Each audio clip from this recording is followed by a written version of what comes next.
Servicios de Salud del Estado de Puebla, Benemérita Universidad Autónoma de Puebla. Me presento. Soy la doctora Yorneria Stephanie Cristóbal Ramírez, médico residente de cuarto año de Ginecología y Obstetricia con sede en el Hospital de la Mujer Puebla, presentando el siguiente título de tesis para obtener el diploma en la especialidad de Ginecología y Obstetricia. Índice proteína creatinina en orina aislada como predictor de preeclampsia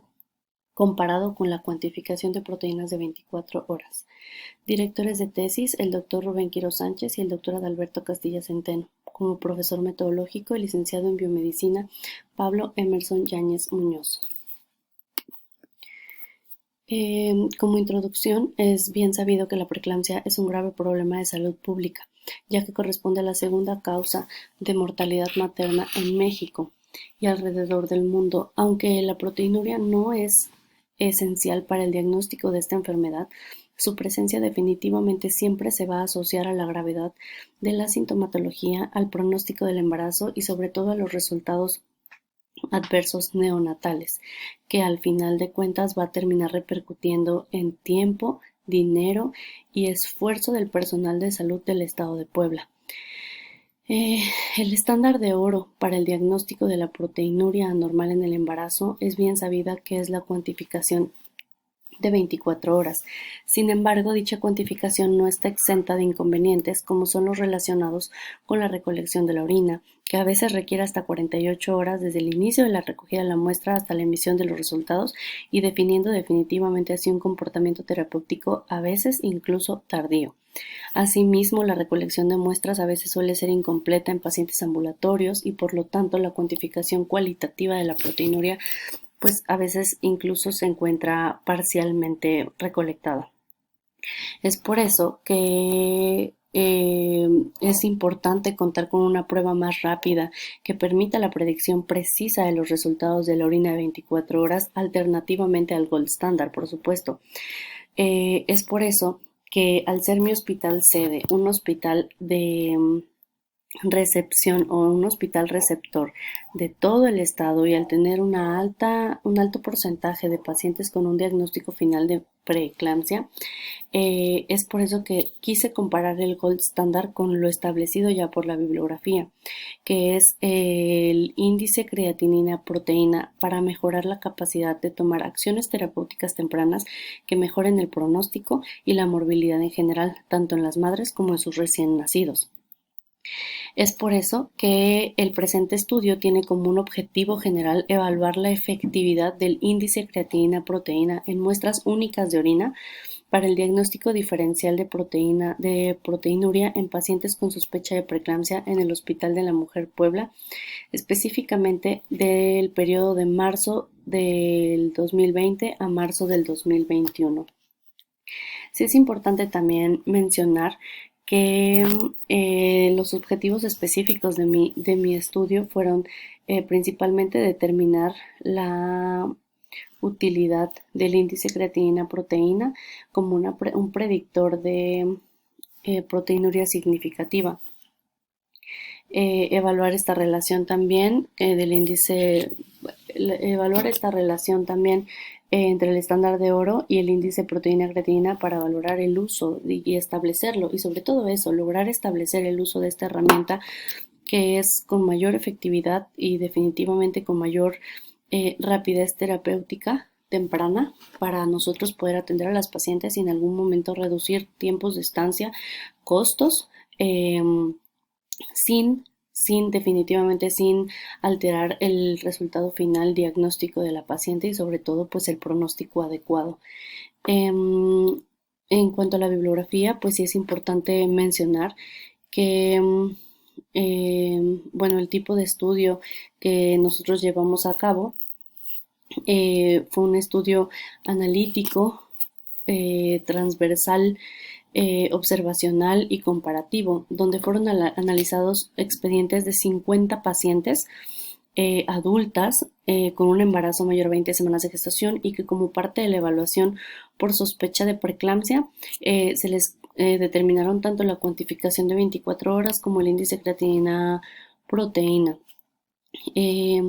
Además de que fue importante analizar toda la epidemiología descriptiva o la estadística descriptiva para las principales características sociodemográficas de cada paciente,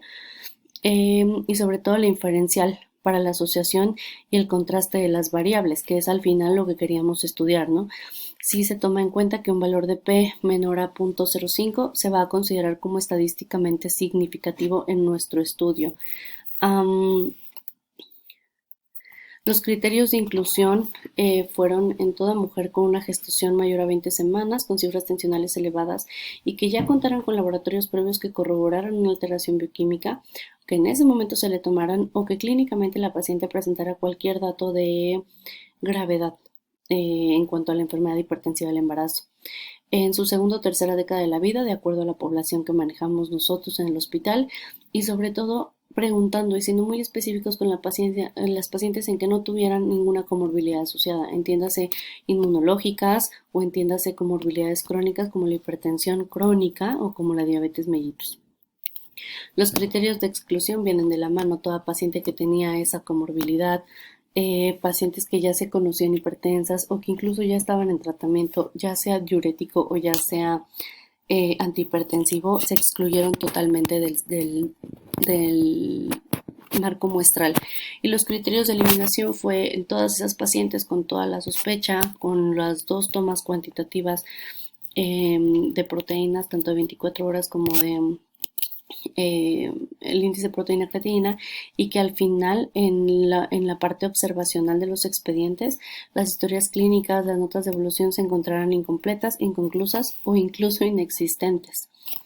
De los 50 estudios, de los 50 expedientes que sí tuvimos completos, los resultados fueron muy específicos, en el que se demostró, bueno, la edad media de las pacientes que nosotros atendemos en el hospital. La edad de la muestra fue de 29.4 más o menos 7.1 años, y específicamente estas tablas les están mostrando los antecedentes obstétricos de las pacientes, pero estamos hablando de todas las características sociodemográficas que también se estudiaron para conocer los factores de riesgo previos o lo que estaban presentando las pacientes en ese momento, e incluso la paridad pensando en un futuro obstétrico. En la primera tabla están los antecedentes obstétricos de las pacientes, donde pues evidentemente se habla de que la mayoría de ellas afortunadamente tenían paridad satisfecha como lo más remarcable y como los antecedentes previos de resoluciones obstétricas vía abdominal. La segunda tabla son los antecedentes patológicos de las pacientes y las enfermedades en los embarazos previos como factores de riesgo para presentar en este momento o en el embarazo actual alguna enfermedad hipertensiva, tomando en cuenta aquí que incluso en todas las pacientes con antecedente de preeclampsia se encontraban ausentes en su mayoría, no tenían evidentemente diabetes gestacional porque ese fue un criterio de eliminación, y tampoco tenían antecedentes de prematurez en un embarazo previo, diabéticas eliminadas y nefrópatas eliminadas. Y así continuamos con todas las variables del embarazo actual de las pacientes, donde se menciona la prematurez, la gestación múltiple, la resolución del embarazo, si fue vía abdominal o vía vaginal, donde la mayoría de ellas, en más de de 2/3, se resolvieron por vía abdominal por el dato clínico o la urgencia en ese momento de resolver la gestación y evitar una progresión de la misma patología, tomando en cuenta y como resultado que sí una de nuestras pacientes, solamente una de esas 50 pacientes, desarrolló un síndrome de HELP, como pueden ver en la segunda tabla a su derecha, un síndrome de HELP que afortunadamente evolucionó adecuadamente, remitió, pero es una de 50 pacientes que sí, a pesar de haberse resuelto a tiempo y haberse diagnosticado a tiempo con el índice creatinina-proteína, sí desarrolló la complicación principal de la preeclampsia. En esta tabla es donde podemos mencionar o podemos ver principalmente la comparación entre el índice creatinina-proteína y la determinación de proteínas en orina. En general, la discusión pues que vamos a mencionar al final es pues la que está descrita ahí, donde las pruebas realizadas, o sea, lo que hicimos comparativo con chi cuadrada y sobre todo con pacientes que tuvieron un IPC positivo y de uno negativo y que presentaron preeclampsia, pues fue significativo con un valor de P menor a 0.001. Y asimismo se observó un riesgo significativo de presentar preeclampsia cuando el índice proteína creatinina fue positivo. O sea, en el momento en el que nosotros tenemos determinado que el índice creatinina proteína fue positivo, el riesgo de presentar preeclampsia era significativo. Y pues obviamente esto nos habla de que se observó con esta determinación, las pacientes que resulten tienen 20 veces más probabilidad de estar sufriendo preeclampsia. Eso quiere decir que demostramos que un ICP positivo nos está hablando de que la paciente seguramente tiene preeclampsia o que esa paciente seguramente va a resultar bioquímicamente con alteraciones para preeclampsia o que en algún punto va a desarrollar la enfermedad clínica o que en algún punto, en una de 50, puede desarrollar incluso la complicación de la preeclampsia como síndrome de HELP. Además, evidentemente el índice de kappa pues sí mostró una concordancia importante también con el gold standard al tener un resultado clasificado como sustancial. Pues eso quiere decir que tanto por chi cuadrada como por índice de kappa como por radio se determinó y se concluyó pues que el índice de proteína creatinina sí resultó útil como un predictor de proteinuria significativa durante el embarazo, sobre todo como un método diagnóstico temprano en pacientes con sospecha de preeclampsia. Tuvo un resultado sustancialmente concordante con el estándar de oro, que es la recolección de 24 horas, pero sin todos los factores que pueden alterar o pueden hacer un sesgo de esta recolección, dando por resultado que es un índice predictor más sencillo de realizar para el paciente y potencialmente más barato. Al haber mostrado buenos resultados y capacidad de discriminación, puede ser empleado como método diagnóstico para proteinuria y en la detección temprana de preeclampsia. Pues ese es todo mi trabajo. Muchas gracias.